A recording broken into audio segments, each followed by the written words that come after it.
Hello world, my name is Brian Piper. I'm the Assistant Curator of Photographs at the New Orleans Museum of Art. And I'm here today to speak with an artist from New Photography, Create, Collect, Compile. It's a new exhibition at NOMA that gathers the work from 4 emerging artists that are engaged in new practices in photography. They're exploring the ways that we use photographs and the ways that we make them. Um, Using photography to explore identities and interrogate power relations, but also in ways that reach back to photography's long history. I am in the virtual Zoom sphere for you, but I'm speaking with you today from unceded territories of the Chitimacha and Choctaw people, Bulbancha, or also known as New Orleans. And I'm especially excited to talk with one of the feature artists, Dionne Lee, because a lot of her work is about landscape and histories in those places. Dionne holds an MFA from the California College of Arts.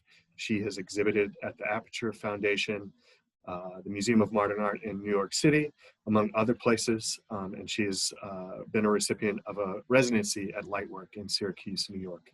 That's a very short list of her accomplishments, but Dionne, you want to tell us a little bit about yourself, where you are, and what you're all about in your photography? Just briefly. Sure. Yeah. Thanks for having me, Brian.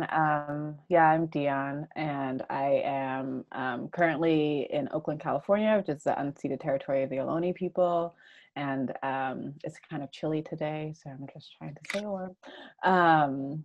But yeah, I'm originally from New York City, and I work in photography, collage, and video, and I'm interested in exploring and understanding my relationship to the natural world, but I see that through like a historical lens and a cultural lens around how me and more specifically Black people have engaged with the landscape in this country from past to present.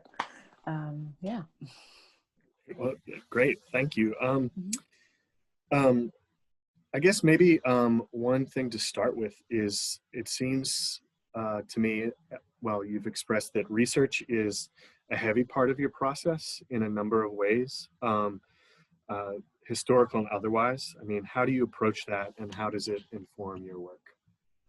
Yeah, I mean, I feel like different modes of researching. Some of it is it's more traditional and involves just like reading text. For a lot of my earlier work, I was really interested in the period after the Civil War and Reconstruction in terms of thinking about the foundation of what has dictated like the relationship between Black people and the American landscape.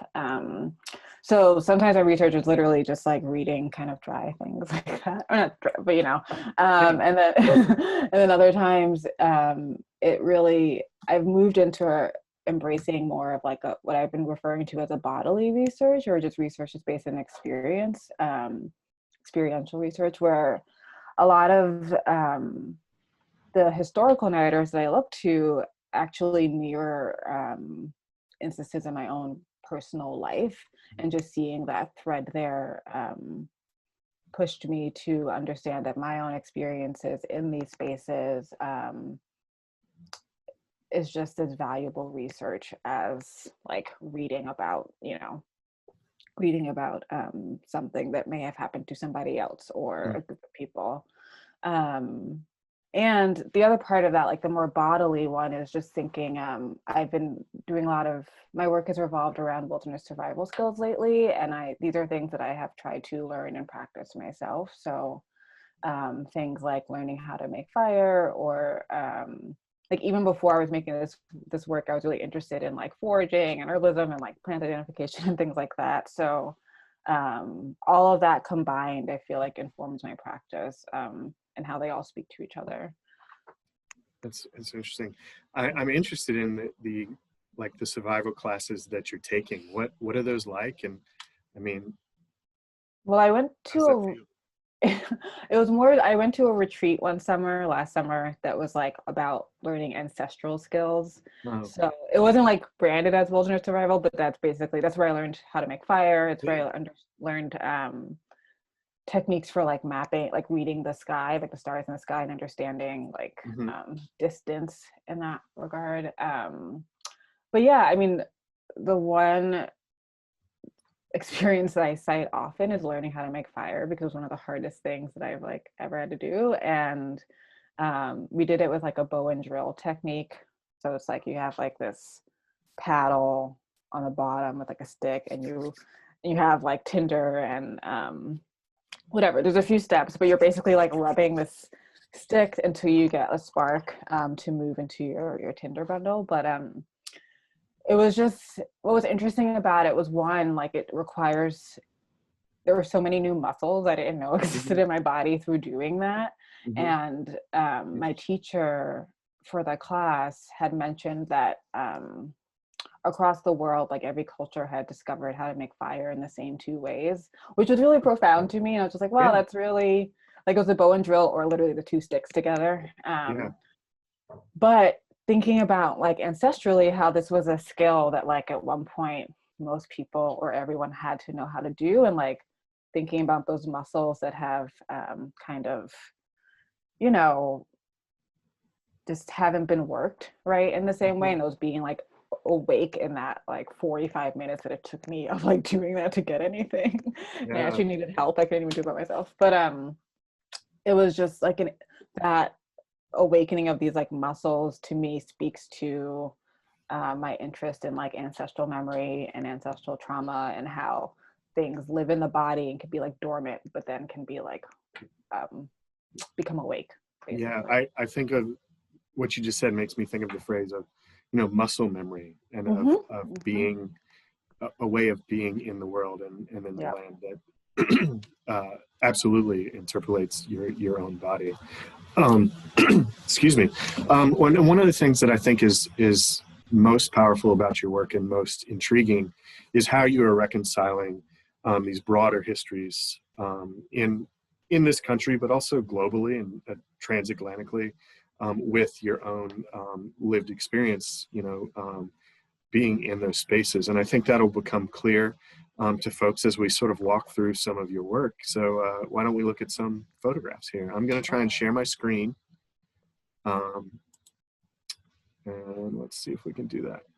Oh, and I'm revealing the end here, so I apologize for that. But I love the moments before the screen share on Zoom. I always find that, like, even when I'm teaching, I'm always like, there's just that moment of like, hope this yeah, works. and I mean, I think the thing to do is just slow down. It's like, Mm-hmm. Yeah. don't be embarrassed. Everybody's Yeah. got a desktop. Exactly. Yeah. So I thought we'd start with this one in part because you began with it in your entry for our mobile guide. Shameless Mm-hmm. plug for our mobile guide on the Noma app, which will allow folks to experience the exhibition in an enhanced way if they're in the gallery, but also you can enjoy it at home. And this piece is called A Test for 40 Acres. Can you tell us a little bit about this? Yeah. So this piece is actually, I see this was made in 2016, I Oh, believe. sorry. That's okay. But I just wanted to put some context where it was made much earlier than a lot of the work that I have Mm, in the show. But this is really like a foundational, I think, like a touchstone for me, this particular piece. So mhm, I had just moved to California from New York City after for graduate school, and I um, I mean, there's a whole lot I could say about moving from New York City to mm, California in terms of just like landscape shift, mhm. obviously. But I moved here and I had gotten one of those like earthquake emergency kits, because again, being from Northeast, I was just like, I want to be prepared. I don't want to know what these earthquakes are Yeah. about. And in them, they had these like Mylar emergency blankets, which are basically just really thin, like foil, like Hmm. sheets that are used as like an insulator. So it's like really used in situations of crisis. It also can be used as like a reflective tool to like call for help. Mhm. But had that, and I was, fascinated by the material, and I'd never even heard of an emergency blanket, and just understanding it as something that is used in situations of crisis. I was interested in how it could reflect something else that I see as a crisis, which was this promise for 40 acres and a mule to during Reconstruction to freed slaves that never came to be.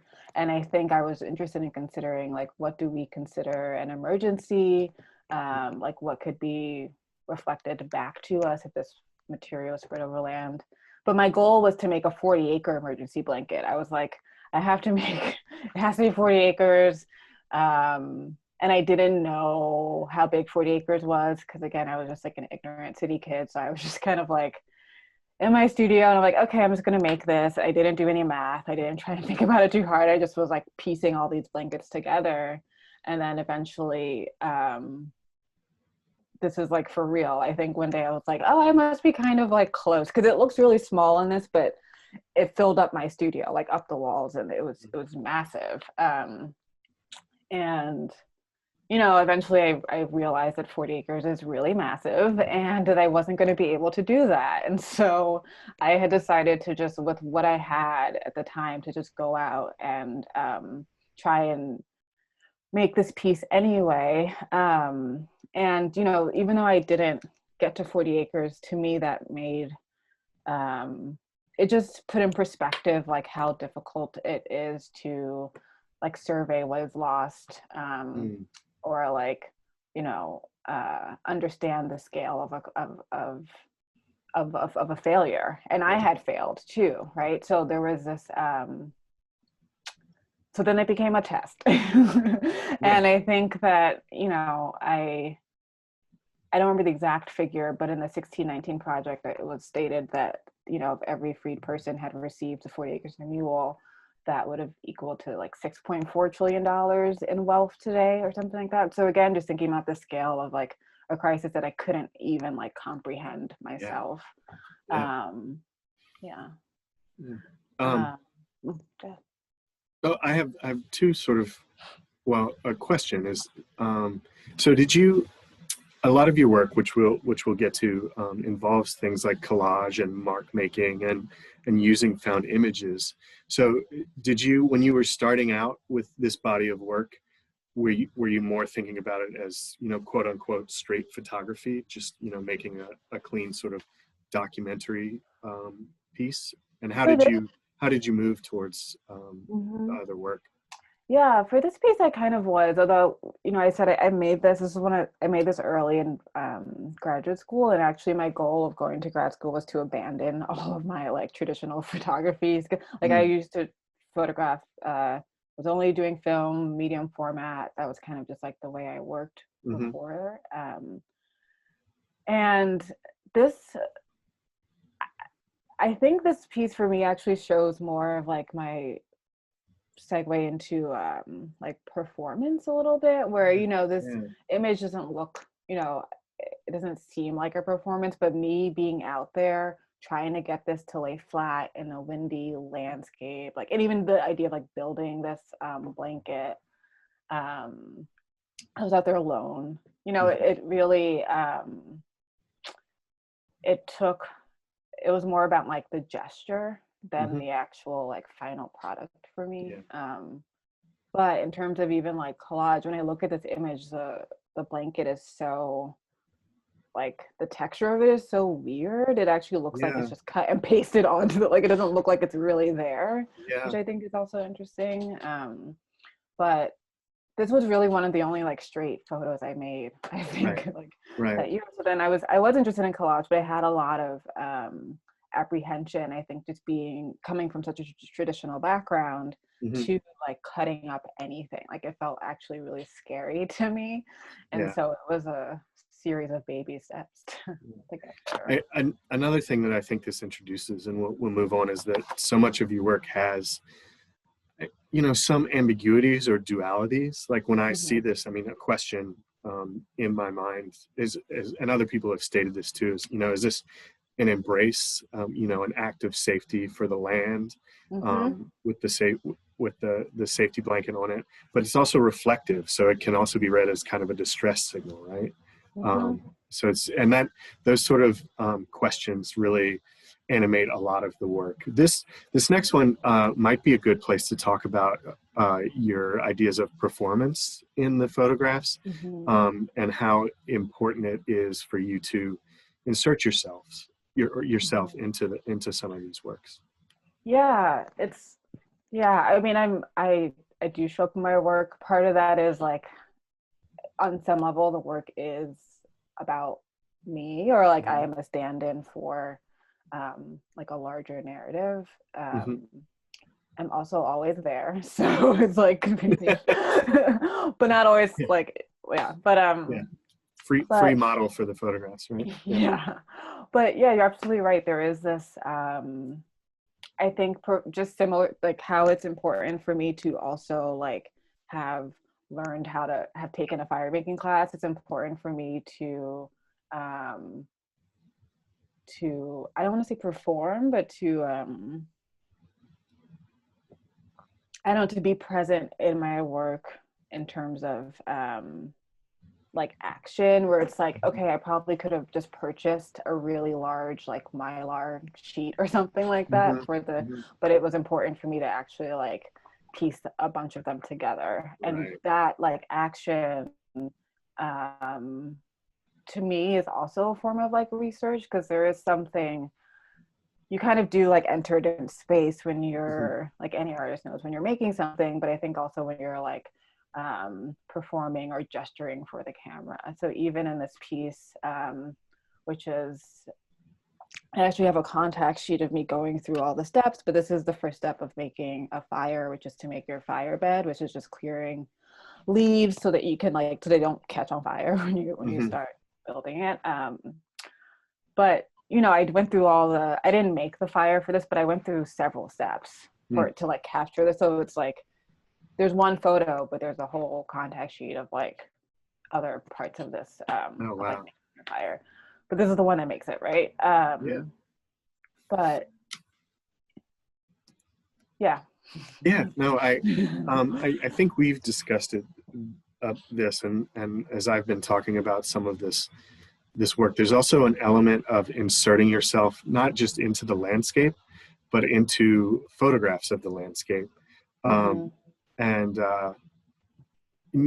this is another history that I think you're really engaging in, is a history of landscape photography. Can you talk a little bit about how you came to that? Even the photograph that you're I don't know if you want to say, well, yeah, are you destroying it or are you putting it back together, right? I mean, it's another one of those instances.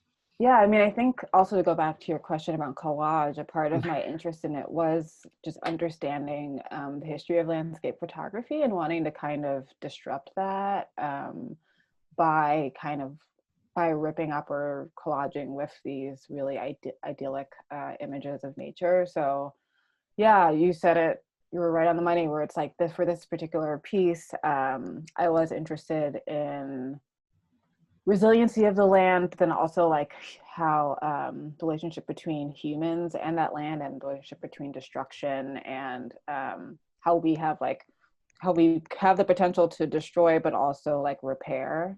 And so that's what, you know, this like me removing that center piece is, I'm hoping, an ambiguous like motion of whether or not it's being repaired or being taken away. And I will also say that there is also a theme often of like portals in my work, or like black spaces. So like this one, and even Firebed before, of just like the circle in the middle is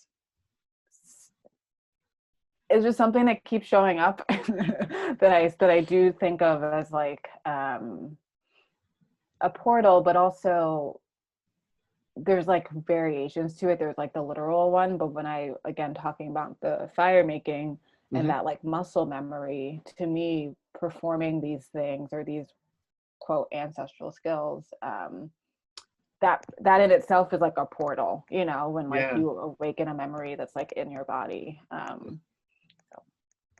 That's, you know, that's really instructive to me, because I don't think I've thought enough about time in your work, and this photograph that you're manipulating is from a different time, right? I mean, and now it exists here in a new way, and you're sort of attaching to it in a new way, and pulling those memories through a portal, like you say, right? Yeah. Can you talk a little bit about this book too? Sure. Yeah. I mean, I think to start with the time portion, I am interested in this like compression of time, and same thing with the like ancestral memory, or like using materials from the past and bringing it into like the present. I think what brings it to the present is my hand, right? It's like me being in there. But yeah, this is from a magazine from like 1964, and I actually have, it's not from National Geographic, but as I say that, I have in my studio a stack of National Geographics, all the ones that came out in 1964, because that year was interesting to me, as obviously there was a Civil Rights Act that was passed, but that year so did the Wilderness Protection Act, and I just find those two things existing in the same year interesting, as these are like two attempts of like protecting something that protecting beings, like all living, like different types of living beings who are and have been like under threat. So whether that's land or people. I don't know, there's something really poetic about that. Just like those two things happening at the same year. Yeah, I mean, I also think it's well, I mean, National Geographic adds another layer. I mean, with the history of their sort of colonialists and white supremacist gaze, and but also you possessing this landscape now reflects a sort of historical omission of people of color of being included in landscape. You told me the name of a Time Life book that you use for some other works, and when you said it's called The World We Live In, and my first thought was, is it though? Is it really? Yeah, I know. I have it right here behind me. Oh, great. But no, I was working from actually that book. It's not in the show, but my video drafts where I'm like ripping up, it's from that book, and I only had one copy of the book, and I was like, but then an artist friend sent me a box of them, like copies, and so I just have all these copies of them still, and I still work from that particular book. Which is, and I think just one other thing about using these images, which is just, we can talk about this too, is the National Geographics, it's funny, I was working from them for a long time, and then I just got actually really tired of wanting to correct them, like through, like it felt like the weight of me trying to actually correct that history just got so frustrating and annoying. That was just like, and then I actually started mixing in, so this is a good place to be, because I started mixing images that I've taken along with these found images, and again thinking about that compression of time, and are these found images or images that you've made in this collage? Both. Both. I was looking at this really closely in the gallery yesterday, and photography has a tendency to flatten space, right? And so does collage, but I hope that it translates in this digital image, but there's so much depth in here.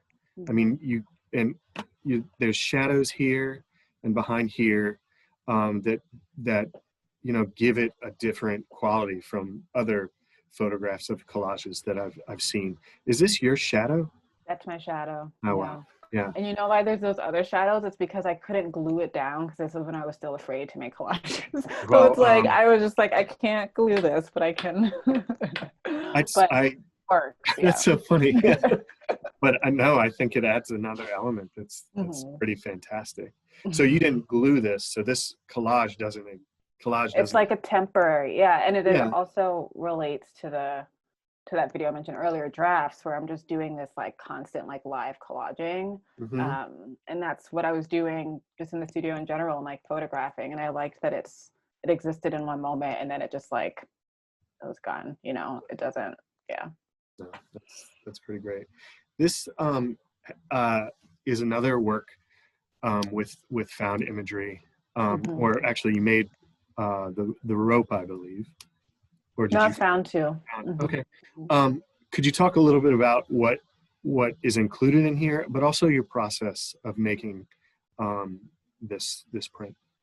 Yeah, so this is I was interested, well, I was, as we saw, I was working a lot of with images of like woods or forests or trees and that sort of like wilderness spaces. But then I started thinking about our waters and the ocean as its own wilderness, which it literally is, because we actually haven't even, as like a human species, we haven't explored like the bottom. We've never been to the bottom of the ocean. So there's just so much we don't know about it. And obviously going back to thinking about history and ancestral trauma and memory, and thinking about, the transatlantic slave trade and just like who, and that journey across the water as like a journey through wilderness. But so in this, I was thinking about water, and I was, as someone who is a very poor swimmer, I was thinking about like cultural associations with like who is comfortable in water or like open waters and why, and who those spaces are dangerous for. And obviously looking toward to history within that as well. But I thought to myself, like, well, who are experts in water? Like who knows how to just like move their bodies perfectly? And I landed with synchronized swimmers, and I went through a deep rabbit hole of just like looking through images and videos of them. And so the image in the center is actually our synchronized swimmers. And around it is a rope that was from an instructional sailing, from a book on how to make rope. I've also made rope before. I've made yes. And that's also considered a survival skill, is to be able to like make rope.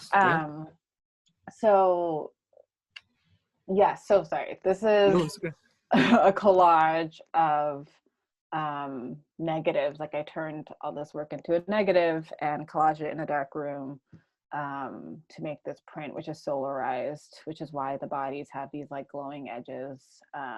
Can you, for some of our audience that might not know, can you describe the process of solarizing? Sure. So yeah, if you're making a silver gelatin print, the first step would be to like expose your paper to light with your negative, and then you would take it into the developer for the image to appear. And in the solarizing is basically disrupting that development process where you flash the photo with extra light, basically. And you can do this in the tray, or you can bring it back to your larger station. But it's basically just exposing the paper at a different time. So if that, I don't know. Go ahead. No. This also brings to mind the question of, how do you go about things in the dark room? I mean, do you experiment or play a lot? One interesting thing I heard you say in the mobile guide, that you said that failure is a very enjoyable part of your process. And that's just a really intriguing idea to me. Yeah, that actually started with the test of 40 acres. I'm just like, wow, I couldn't do this thing, but something else, there was a different lesson, a different meaning in that. So I think embracing failure is important, just like as an artist, because I just think there's always, just for everyone, I think there's just something always to learn from what didn't work. And sometimes there's like a gift in that. So I think just being open and not like it also prevents you from abandoning something, I think, if you just like push through that anyway. But in the dark room, I do a lot of, it's a wild time in there. It's really like, it's a really like fun space to be in, especially if you are able to be in there alone, for me personally. And, for those who haven't been in a dark room before, obviously it's like dark and you have this one type of light, an amber light, that illuminates everything for you. And it's, just to be totally specific, like I go in, I have my negatives, and some are negatives that are traditional from like a camera, and some are digital negatives that I've made. And I sometimes will just cut them up in the dark room and try and collage them on my paper. like in somewhat of the dark and kind of in the dark, or I rarely have been like making traditional like prints, and even these are a paper negative, so that's like, for those who aren't familiar, it's basically you just invert an image and you print it out, and you can take it into the darkroom and make a contact print. And I also like embracing these really analog ways of working, where this was like, I made these paper negatives on a Xerox machine, you know, and just like took them into the dark room. Wow. And but there's something about just doing things really just like straightforward. It's like literally 2 steps, you know, and that I think relates to this, my interest in these survival skills, because those are also really like pared down and analog as well. So it's like making this series of work in the darkroom felt important when talking about those like survival skills. Yeah. I feel like I'm getting a little all over the place there, but no. And these are from a sailing manual, is that correct? Yeah, these are from an instructional sailing book. And I was again thinking about water and oceans, and I was just interested in the idea of like exploration in general, and you know how that's presented as this like ultimate type of like freedom or something, but then ignores like who suffers from that freedom, or like, you know, from someone else's version of freedom. I think this is it's a real also another strong example of, you know, your exploration of these dualities of symbols that, depending on your own history or where you're from, or your, you know, your relationship to boats, I guess, could influence how you understand the work. And I think that's an important process for people in the gallery, will be to sort of, you know, consider themselves vis-a-vis the photographs and other people that are looking at it with them. I mean, you know, sailing ships, as you mentioned, you know, commerce, leisure, but also have a, you know, a violent history for imperialism and transatlantic slave trade. Yeah, it's also an example of like those 2 different researches coming together, where there's like everything you just said is like concrete, like historical research, but then this comes from, I got this idea from taking a sailing trip for the first time with a friend, you know, and just being like, this is kind of weird, and just like being in this sailing, like within this like sailing club where everyone's like an old white man who's really excited about their boats and really just like ready to like take it, like go into the wind, and just this sense of like, I don't know, I was the only one who felt a little like, this is kind of weird. And just like, and just, I don't know, but really fun, and really, it was a nice experience generally. But but it came from both this like experience and then like tied to understanding history, which again also is like that compression of time, where it's like, I don't know, 2 things I mean, can be these true at 2 different times in 2 different like scenarios. Yeah, I mean, I think that tension between pleasure and I don't know, danger or violence is a tension that is really vibrates and animates through a lot of the work. Let's move to this one, which is a little bit more abstract, but is I think a great example of your collage work. Can you tell us a little bit about this one? Yeah, it's definitely more abstract. So what's happening is in the middle, it's pretty much the same image. Yeah. Oh no, it's a couple of different images, but there's the same action happening, which is someone building a shelter, a lean-to shelter.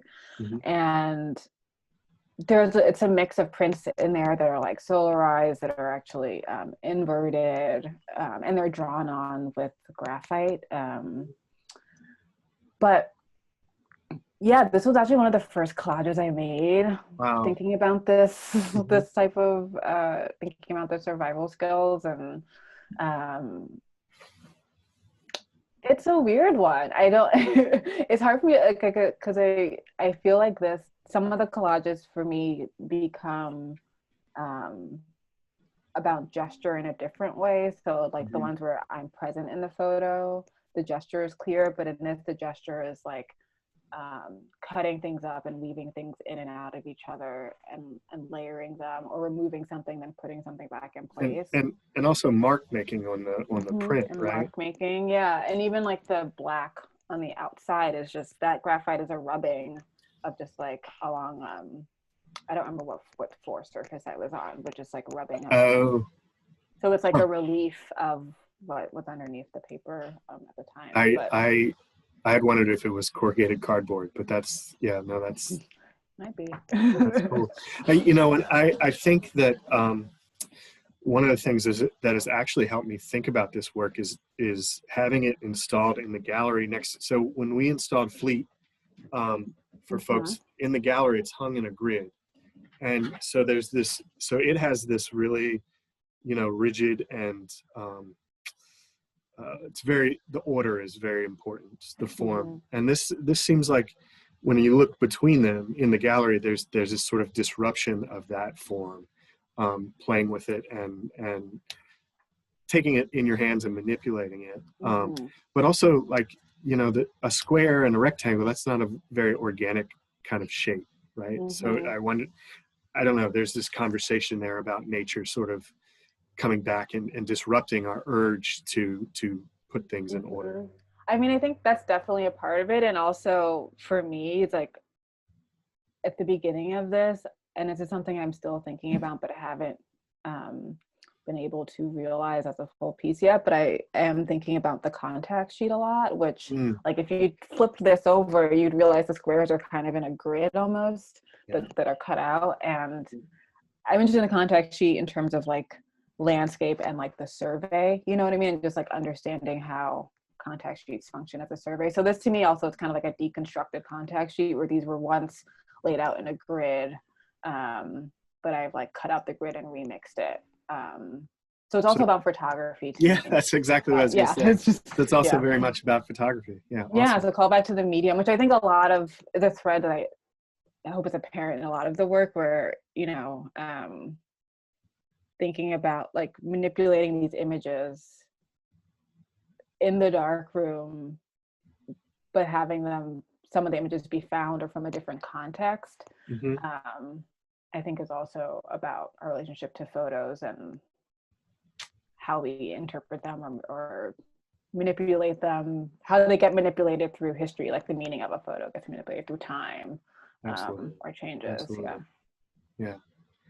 We're sort of running short on time. Oh my gosh. So, I know, right? I talk a lot, sorry. No, this has been wonderful and a lot of fun. This is maybe a more clear example of you interacting and putting yourself in the image by your mark making with graphite, right? And what is this? I mean, is this emulate a net, or is this also a lean-to? What was your inspiration for this? All those things, yeah. It's definitely it's another image of the shelter being built, and the lines are like my imagination of a continuation of that shelter, basically. So, but it is like it becomes like a net. And something else about the shelter that I always found interesting was, I mean, I don't think there's an image here that shows it more clearly, but the lean-to shelter, the structure itself, looks often to me like a trap of some sort. Like you can just like kick over one of the sticks and the whole thing will just come down on you, even though the point of it is to protect you. So I think about the net too as like this like trap too, you know, as this like potential place to get stuck or caught under. Wonderful. So for our last thing, I want to talk a little bit about your video work, but maybe we'll show about a minute of it first. Let's see if I can do that. And don't adjust your screens. It is a silent film, but let's see if we can make this work. There we go. Okay, back it up. This is called a use for rope or string. I only see the PowerPoint on my end. Oh, You might just need to minimize the PowerPoint or something. Okay, let's do this. Sorry, folks. Zoom life, you know, I know. we're all in it. Here we go. A use for rope or string. Does that work? Yeah.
Okay, so yeah, so we were very excited to be able to show that video as part of your installation. It's beautiful and it's haunting at the same time. I mean, like a lot of your work, there's this, I mean, a tension really between possibility, and then there's also this sense of danger of being trapped in this cat's cradle, I guess they would call that. So I wanted to say that, but also, could you talk a little bit about maybe how you started doing video work and how you approach that either differently or the same as your photography? Dion, you're muted. Oh. Zoom life, okay. I think it's tied to my interest in performance and like showing gesture. So obviously in a photo, you know, it's the still version. It's one frame of a larger performance. And I think there was this desire to just show the whole thing in motion. And for that video in particular, you know, I was interested, like you said, it was made before a lot of the work, again, that's like in the show, but I was interested in these like invisible forces that tie us to like history or to each other. And like, because at certain points in the video, the string disappears, like you don't always see it, but you see hands grasping for something. But yeah, and I think with video, I actually treat it very similarly to photography. I mean, a lot of my videos are like one long shot. Like there's not a lot happening, right? There's not a lot of like heavy editing or things like that. So again, to me, the potency lies in the gesture and in the performance and in the ideas being explored. But yeah, I also think that particular video is also kind of about photography too. I mean, there's inclusion or omission in the photograph, contrast, focus, all of those things, what's seen and what's unseen. And I think it works really well with the rest of the stuff that is in the installation. So thank you for sharing that with us. We're about out of time, and I'm almost out of questions, but I wanted to maybe ask you, where else can our audience find your work, or what else might be on the horizon for you? Yeah, well, if you're local where I am, if you're in Oakland, I actually have some work up at Cube Space, which is in downtown Berkeley, and it's a window installation. That's what you're asking, right? Like, where's my work right now? Yeah, what's next? I mean, yeah, and where else are you showing? and as you mentioned, also, I'm in this show at MoMA in New York, that photography show, companion pieces. And right now, I mean, I've lost darkroom access due to the pandemic, but I'm heading back in, and I'm really excited to just get back to it. And there's things doing, but you know. Yeah, I don't want to put you on the spot. I'm sure but my website's dionleestudio.com. that's what we really want. Yes, sir. Reach out. I like getting emails. It's cool. I'm not a big social media person, but I like emails. I'm sure people will want to investigate further. I would be remiss if I also didn't mention that NOMA will be publishing a set of catalogs from the show.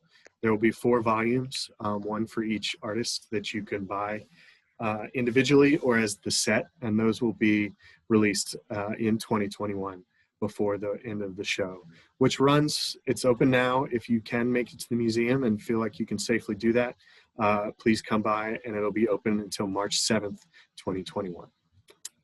So thank you, Dion, so much. This has been a lot of fun. Thank you. And I can't wait for folks to see this. So yes, me too. Thanks so much. Okay, thank you. Bye. Bye.